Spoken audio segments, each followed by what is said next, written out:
मैं फिर आई हूँ आज आपके साथ अपना संडे बनाने। अच्छा, आपके साथ अपना संडे मैं अच्छा बनाऊंगी। पर गाइस, आज मैं आपके संडे को फंडे नहीं बना पाऊंगी। आज के संडे को संडे ही रहने देते हैं। संडे मीन्स रविवार, रवि मीन्स सूर्य का वार। तो आज का दिन हम सूर्य के दिवस के रूप में, सूर्यवार के रूप में ही मनाएं तो हमारे लिए ज्यादा अच्छा होगा। क्योंकि आज मैं जिस पात्र का जिक्र करने जा रही हूँ, चर्चा करने जा रही हूँ, वो पात्र की चर्चा करते साथ मेरा मन जो है वो बहुत भारी हुआ जा रहा है। तो मैं चाह के भी आज की संडे आपकी इंटरटेनिंग नहीं बना पाऊंगी।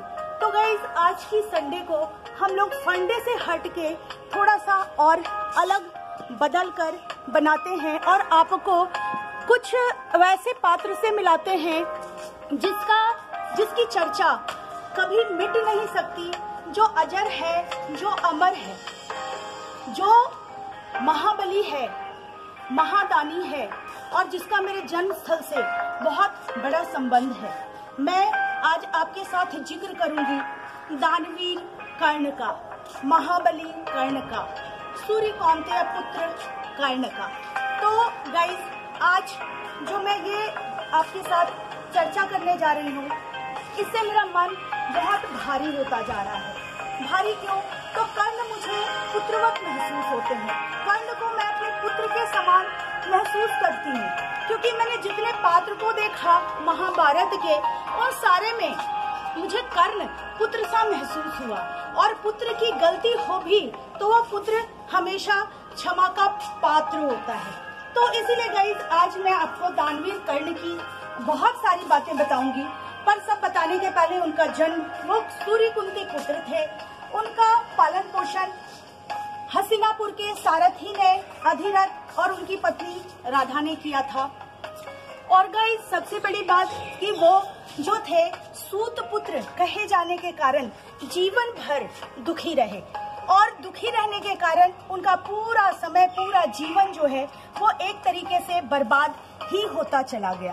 तो पहले उनके बारे में कुछ रोचक जानकारी और आपको हम कुछ इंफॉर्मेशन दें जो कि आपके लिए बहुत मायने रखता है। उससे पहले उनकी कुछ और बातें, जैसे जन्म की बातें तो आप समझ गए, और पर कर्ण की एक बातें और, कर्ण ने 2 शादी की थी। एक पत्नी का नाम था रुसाली और दूसरी पत्नी का नाम था सुप्रिया। और उन दोनों से उनकी 9 संतानें थी, जिसमें उनके 8 संतानों की मृत्यु महाभारत की लड़ाई में हो गई थी। और एक पुत्र जो बचा था, जब पांडवों को ये पता चला कि उसका पुत्र जो है उसके ज्येष्ठ भाई कर्ण का ही संतान है, तो उसको इंद्रप्रस्थ की राजधानी मिल गई। गाइस, ये जो कर्ण है ना, ये किसी के भी हृदय के बहुत करीब है। उसको उस तरह से प्रसिद्धि नहीं मिली जिस तरह से अर्जुन को मिली या भीम और नकुल और सहदेव को मिली, पर उनका वैल्यू उनसे 1 पैसा कम नहीं है। पर उनकी अपनी कुछ गलती और ढेर सारी गलतियां, उनके अपने रिलेटिव्स की, उनके अपने फ्रेंड्स की, उनके अपने समाज के लोगों की, और सबसे बड़ी बात उनकी माता कुंती का जन्म देकर नहीं स्वीकार करना कि कर्ण जो है उन्हीं का पुत्र है। दूसरी बात, उनका सूत पुत्र होना जो कि वो नहीं थे। ये 2 बातें उनके जीवन में जहर के समान काम किया और उनको पूरे जीवन अपाहिज ही बना डाला। तो गाइस, कुछ बातें हैं जो कर्ण को बिल्कुल ही पतन की ओर ले गया, जिसके वो जिम्मेवार नहीं थे, बिल्कुल नहीं थे। पहला था युद्ध के समय उनकी माता का उनके द्वारा एक्सेप्ट नहीं किया जाना। दूसरा था जीवन भर उनकी पहचान सूत पुत्र के द्वारा होना, जिससे कि उनको युद्ध में शामिल नहीं किया गया। और द्रौपदी ने भरे स्वयंवर में उनका अपमान किया सूत पुत्र कह के, जिस वजह से कर्ण ने भी चीरहरण के समय द्रौपदी की रक्षा नहीं की, जबकि द्रौपदी ने उनकी ओर सहायता की नजर से देखा था। इसके बाद था उनकी रथ की पहिया का धस जाना। रथ का पहिया क्यों धस गया उनका? तो उन्होंने एक बार क्या किया था, शब्द भेदी बाण चलाया था।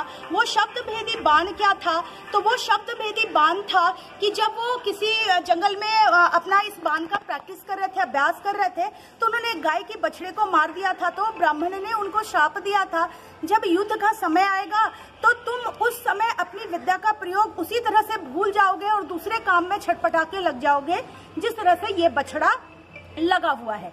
ठीक है, तो अब और एक बातें हैं कि कर्ण ने और भी एक बात था, इंद्र का छल से उनसे कवच और कुंडल का ले लेना।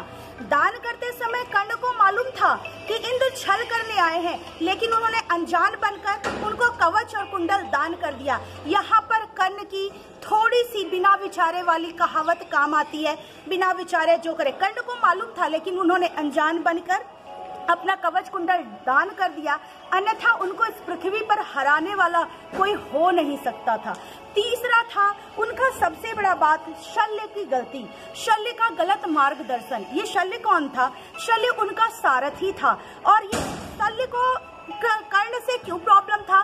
शल्य को कर्ण से इसलिए प्रॉब्लम था कि जब कर्ण ने 100 राजाओं को हराकर स्वयंवर में कन्या को जीता था, राजकुमारी को जीता था, तो उन हारने वाले राजाओं में शल्य भी एक था, जो कि बाद में उनका सारथी बना और जो उनको मोटिवेट करने के बदले, उनका मार्गदर्शन करने के बदले उनको हमेशा ये समझाता रहा कि आप जो है कभी भी पांडवों से नहीं जीतेंगे। कृष्ण उनकी तरफ है और उनको हमेशा गलत रहा। जीवन में अगर सारथी, माँ बाप, हमारा गाड़ी चलाने वाला, हमारे गुरु, ये सभी हमारे सारथी हैं और यही हमारे गलत हो जाए तो हमारा मार्गदर्शन जो है वो मार्गदर्शन हमें पथभ्रष्ट बना देगा। और इसके अलावा कृष्ण का छल क्या था?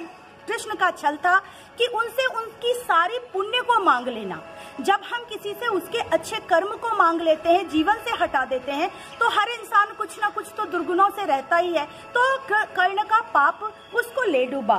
तीसरा था कि कृष्ण का युद्ध के कुछ ही पहले ये बताना कि वो कुंती पुत्र है। अब कर्ण क्या करता? अपने भाइयों के खिलाफ, अपनों के खिलाफ कैसे शस्त्र उठाता। और भी एक बहुत बड़ी तकलीफ देह बात थी कर्ण के लिए कि उन्होंने कुंती को वचन दे दिया कि आपके 5 पुत्र में 5 बचे रहेंगे, पांडवों में से मैं सिर्फ अर्जुन से युद्ध करूंगा। अब पुत्र तो 6 थे, बचना 5 को था। इसीलिए जब अर्जुन ने अपनी गांडीव उठाई और कर्ण ने भी अपनी गांडीव उठाई, तो एक सर्प जो है वो उड़ता हुआ आया और कर्ण की तुनीर में चला गया। जब कर्ण की तुनीर में गया, वो सर्प कौन था? जब खांडव वन को जला दिया था पांडवों ने, तो उस सर्प की माँ वहां पर जल के मर गई थी, जिसको कि अर्जुन से बदला लेना था। और उसने कर्ण से कहा, हे कर्ण, तुम मुझे अपनी तीर में लपेटकर अर्जुन पर चला दो। लेकिन कर्ण ने उसकी बात नहीं मानी, बोला यह अर्जुन के साथ छल होगा। और तब जाकर यहाँ पर अर्जुन अपनी बाण चलाकर कर्ण को घायल करने में सफल रहा। तो फिर जब दोनों ने अपनी अपनी गांडीव सिर्फ अर्जुन के पास थी, इनके पास तो तीर धनुष था कर्ण के पास, तो उन्होंने अर्जुन ने अपनी गांडीव से कर्ण को घायल कर दिया। और कृष्ण का छल, माता का नहीं स्वीकार करना कि वो मेरा पुत्र है, सारे समाज का उनके खिलाफ खड़ा होना और जीवन भर उनको सूत पुत्र माना जाना, कर्ण के जीवन को बिल्कुल ही ले डूबा। तो गाइस, अगर कर्ण के जीवन पर हम ध्यान से देखेंगे तो कर्ण ने जितनी मुसीबतें उठाई, जितना तकलीफ काटा, जितनी कष्ट उठाई, उसका वो जिम्मेवार नहीं था। जब जब वो अन्याय के खिलाफ उठता, तब अन्याय का विरोध करता, तब उसके सामने उसके अपने ही उसको नजर आते, उसके भाई बंधु, उसका परिवार, उसका समाज, उसका वैसा दोस्त जिसने उसको राजा बनाया था। तो इस तरह से कर्ण के इस पूरी जीवनी में जो वो आगे नहीं जा पाया अर्जुन की तरह, उसमें कर्ण का हाथ कम और अर्जुन और सारे समाज का हाथ, उसके पांडवों का, भाइयों का हाथ, उनकी माता का हाथ, सारे परिवार का हाथ ज्यादा था। तो गाइस, कर्ण के संबंध में हम आपको और भी जानकारी अपने नेक्स्ट वीडियो में देंगे। तब तक के लिए बाय बाय।